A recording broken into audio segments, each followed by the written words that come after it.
Hey guys, it's Vijaya, and in today's video I'm going to show you how to make Shami Kebab. There are so many different kebabs around India, but I particularly love Shami because it has so much flavor and has an unusual shape in that it's round. And the very first time I had it was when I was a little kid, and now we're going to recreate it and everyone's going to make it at home. It's going to be really good, right? But before we get started, don't forget to hit me up on my social media channels as well. If you love my videos, don't forget to subscribe and hit that notification button so that you get notified every time I post one. As well, I know you want the recipe, so the recipe and all the quantities are listed just under the video in the info box. So click that box, it'll expand out, and everything that you need is there.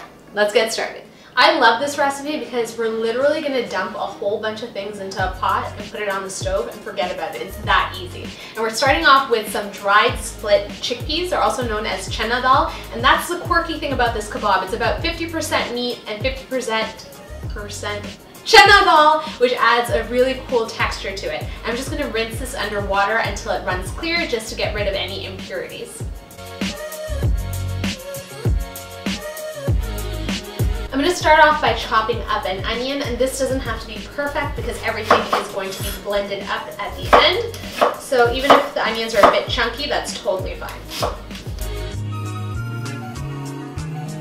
So you can add the ingredients in any order that you like. I'm starting off with the chicken. To that, I'm going to add my rinsed lentils, my rinsed chana dal, 3 cups of water,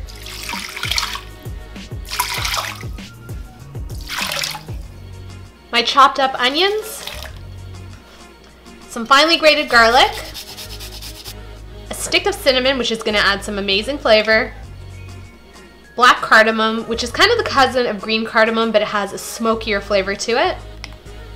To bring a little bit of heat into the mix, I'm adding some Kashmiri red chili powder. And I love the herbal aroma of turmeric, so a little bit of that as well. Last but not least, I'm going to add a generous sprinkling of salt. Now this is going to go on the stove. So before things come up to the simmer, I'm just going to stir everything to combine, and that way the meat and all the ingredients are nice and distributed. And it seems kind of counterintuitive to be cooking all this meat in this much liquid, given that we're going to be making a firm kebab. But trust me, it'll all cook out and get nice and thick. So once this comes up to the simmer, I'm just going to cover it and let it simmer for about 20 minutes so that everything gets nice and tender. And then I'm going to take the lid off and cook it for an additional 10 to 15 minutes to dry out the mixture.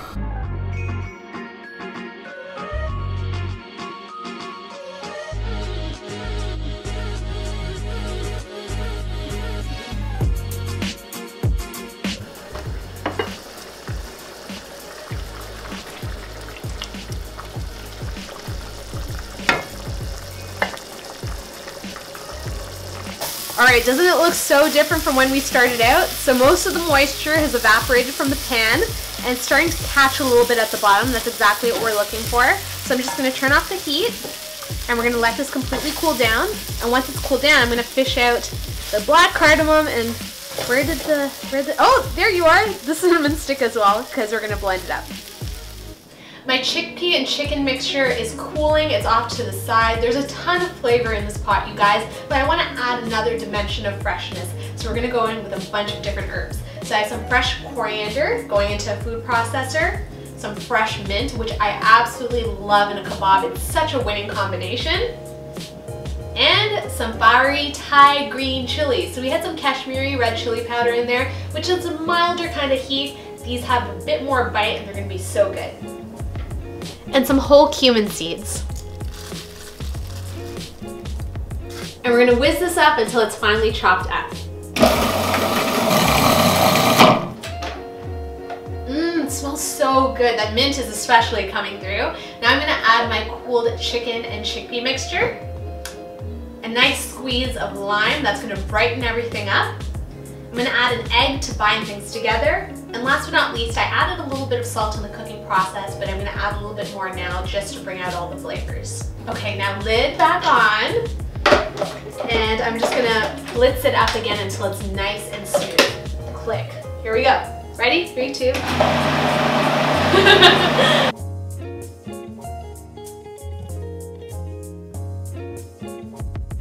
Alright, let's Let's take a look. Oh, perfect. That looks really, really amazing. Now it's time to shape them into patties. All right, I'm just gonna throw my lid underneath.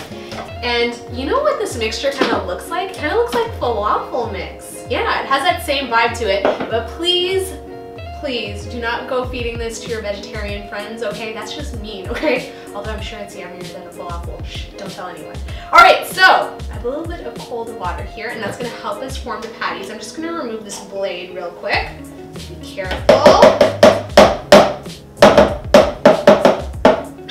Okay, so I'm just gonna wet my hands with a little bit of cold water, and we're gonna make patties that are about 2.5 inches in diameter. So I'm gonna take a little bit of this mixture, and it holds together really, really nicely actually. Look at that.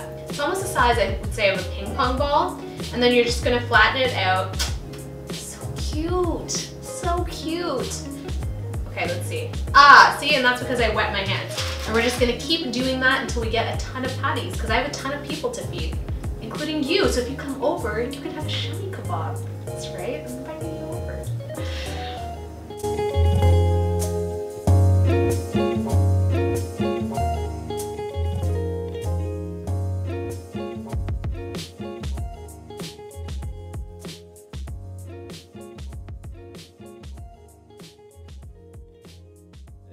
My Shami Kebabs are ready to be pan fried. Don't they look super cute? It's like a family of Shami Kebabs. So I have a pan that's going, it's on medium-high heat. And to that, I'm gonna add a little bit of canola oil because we wanna get a nice crisp on these kebabs. And you want enough oil to coat the bottom of the pan, and in they go. And they're gonna cook for about 2 to 3 minutes aside until they get nice and crisp. Keep in mind, the mixture on the inside, with the exception of the egg, is fully cooked through. So you just want to warm them through and get a nice crisp on them.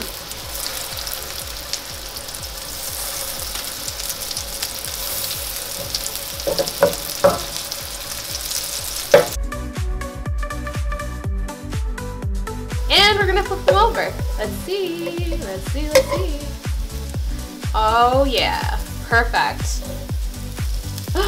Ooh, even more perfect. And they're done. They're super delicate, so you want to be very careful when you're taking them out. But they have a beautiful crisp. And they smell so good. The Shami Kebab family has been born. I was waiting to say that. Such a dork. But anyhow, they're all nice and crispy and delicious, and now I'm gonna give them a taste. And actually I wanted to show you my plating, which is kind of retro. So I have a little bit of coriander at the base, the Shami Kebabs on top, and some thinly sliced onions and limes, because that's how you're supposed to eat them, like a bite of onion, a bite of kebab, a little bit of lime. All right, I'm talking too much. Let's taste this. Ooh, I'm gonna go in with a squeeze of lime.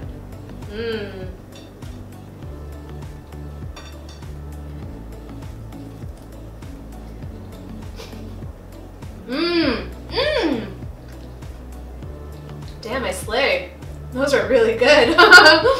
It is incredible how flavorful these little patties are. Like, you get a ton of mint, a ton of coriander, the ginger, the garlic, but the texture is so interesting because it's kind of like creamy on the inside, but it has a little bit of a meaty bite. So cool. Shami Kebabs.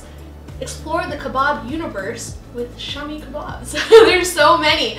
I hope you guys enjoyed this video. If you did, feel free to give me a big old thumbs up. You know how that makes me feel. If you're new to the channel, thank you so much for joining me. Please subscribe for more videos. And as always, if you have a comment, suggestion, request, anything for me, leave it in the comments down below. Until my next video, I will see you later. I'm gonna go eat the Shami Kebab. Bye!